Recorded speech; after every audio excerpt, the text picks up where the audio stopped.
Ils ont entre 17 et 30 ans.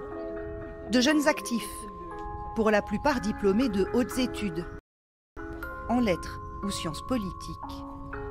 Tous partagent le même désir, voir l'essayiste Éric Zemmour se présenter en 2022. Des millennials qui se font appeler la génération Z, l'initiale de leur idole.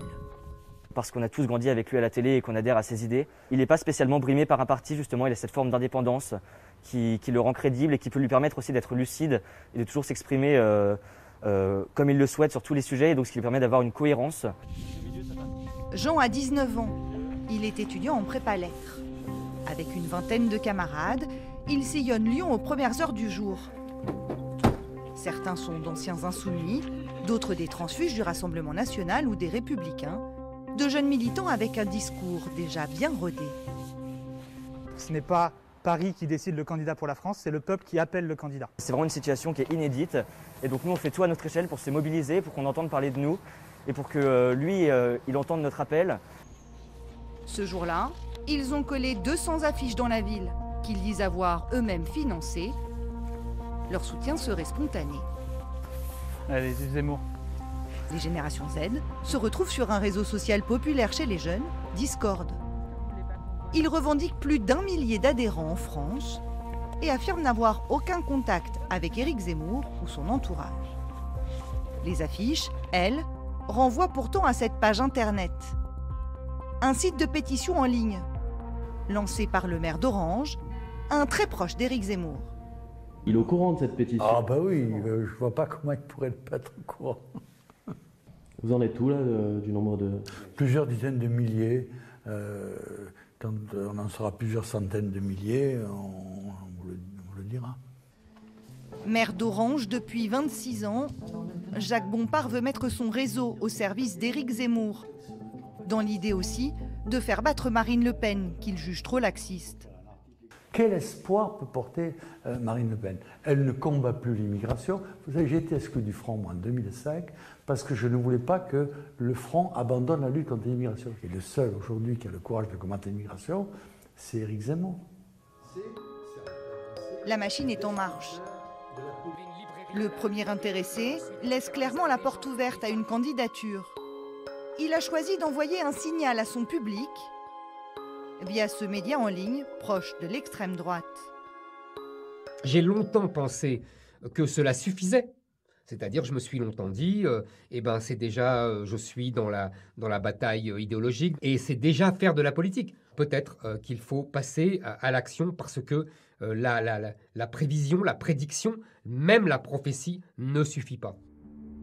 Derrière cette tentation présidentielle, une femme, Sarah Knafo.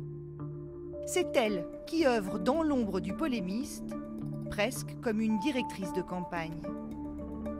La voici il y a 2 ans, au premier rang de la convention de la droite qu'elle contribue à organiser. À cette occasion, elle rapproche Éric Zemmour de Marion Maréchal, les prémices d'une ambition politique pour le journaliste.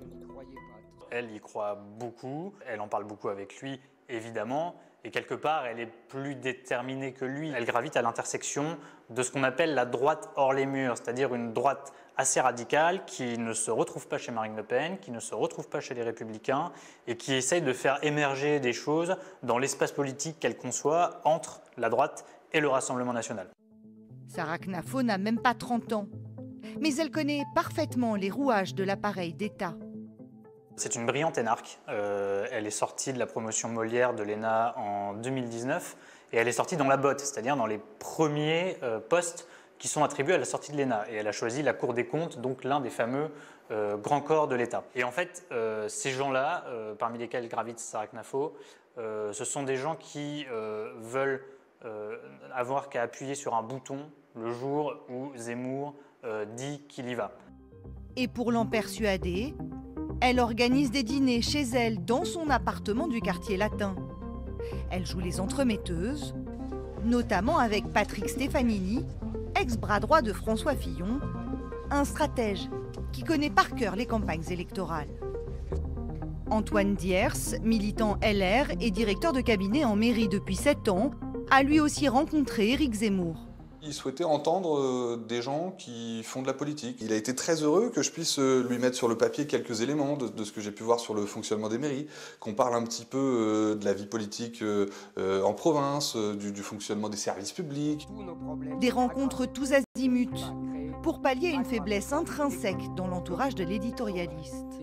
Ce qui manque à l'équipe Zemmour, ce sont des techniciens opérationnels de haut niveau. C'est un directeur de campagne qui a une expérience. Ce sont des gens qui ont des relais dans l'appareil d'État ou qui sont eux-mêmes en poste, qui sont capables de produire des notes, qui sont capables d'organiser leurs relais, qui sont capables d'orchestrer des ralliements, qui sont capables de lever des fonds. Ça, c'est tout un défi pour une campagne présidentielle. Une campagne qui pourrait s'avérer compliquée. Éric Zemmour a reçu 3 condamnations pénales pour injure et incitation à la haine raciale.